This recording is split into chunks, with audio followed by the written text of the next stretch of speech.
ഫിൻലൻഡിനെയും ജർമ്മനിയെയും ബന്ധിപ്പിക്കുന്ന കടലിനടിയിലൂടെയുള്ള internet cable November 18-ന് പുലർച്ചെ വിച്ഛേദിക്കപ്പെട്ടതായി report. Lion 1 എന്ന് വിളിപ്പേരുള്ള കേബിളാണ് വിച്ഛേദിക്കപ്പെട്ടത്. ബാൾട്ടിക് കടലിനടിയിൽ ഏകദേശം 1200 കിലോമീറ്ററോളം നീണ്ടുകിടക്കുന്ന കേബിളാണിത്. ഫിന്നിഷ് സ്റ്റേറ്റ് ടെലികമ്മ്യൂണിക്കേഷൻ ഓപ്പറേറ്ററായ സിനിയ കേടുപാടുകൾ സ്ഥിരീകരിച്ചെങ്കിലും ഇത് വിച്ഛേദിക്കപ്പെട്ടത് എങ്ങനെയെന്ന് അജ്ഞാതമാണെന്നാണ് പറയുന്നത്. 2016 മുതൽ പ്രവർത്തനക്ഷമമായ ലയൺ 1 കേബിൾ ഫിൻലൻഡിനും മധ്യ യൂറോപ്പിനുമിടയിലുള്ള ആദ്യത്തെ നേരിട്ടുള്ള ഇന്റർനെറ്റ് ഡാറ്റ കണക്ഷനാണ്.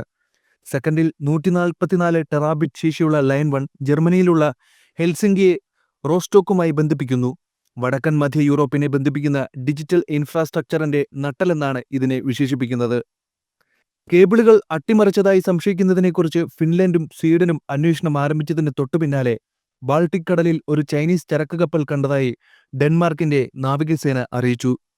2001 നിർമ്മിച്ചതും ചൈനീസ് കമ്പനിയായ നിങ്ബോ യിപെങ് ഷിപ്പിംഗ് കോയുടെ ഉടമസ്ഥതയിലുള്ളതുമായ ചരക്ക് കപ്പൽ ഡെൻമാർക്കിനും തെക്ക് പടിഞ്ഞാറ് സ്വീഡനും ഇടയിലുള്ള കട്ടേഗാഡ് കടലിടുക്കിൽ ചൊവ്വാഴ്ച മുതൽ ബുധനാഴ്ച വരെ ഒറ്റ രാത്രി കൊണ്ട് നിർത്തിയതായി കപ്പൽ ട്രാക്കിംഗ് സൈറ്റ് മറൈൻ ട്രാഫിക് പറയുന്നു.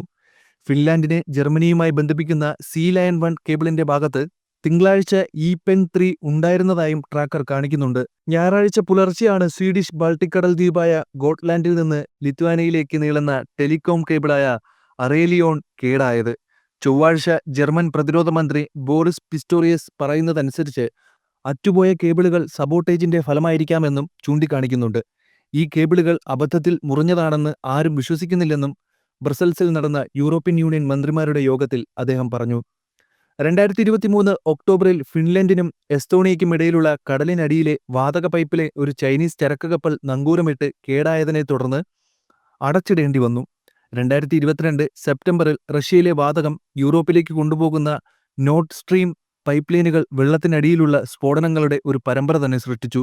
അതിന്റെ കാരണവും ഇതുവരെ കണ്ടെത്താനായിട്ടില്ല. അക്കാലത്തെ ഉക്രൈനിലെ ഉന്നത സൈനിക കമാൻഡറായിരുന്ന വലേരി സലുഷ്നി പൈപ്പ് ലൈനുകൾ പൊട്ടിത്തെറിക്കാനുള്ള പദ്ധതിക്ക് മേൽനോട്ടം വഹിച്ചിരുന്നതായി ഓഗസ്റ്റിൽ വാൾസ്ട്രീറ്റ് ജേണൽ റിപ്പോർട്ട് ചെയ്തു.